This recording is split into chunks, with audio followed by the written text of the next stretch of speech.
You ask Tiger to solve. This deals with linear equations with one unknown. The final result is x equals -9/20. Let's solve it step by step. Simplify the expression. Expand the parentheses.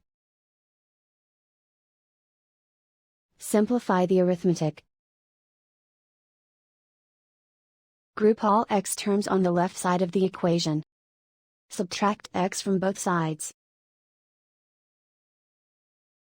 Group like terms. Simplify the arithmetic.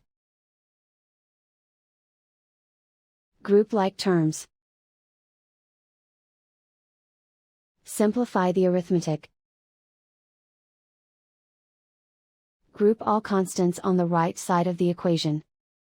Add 6 to both sides. Simplify the arithmetic.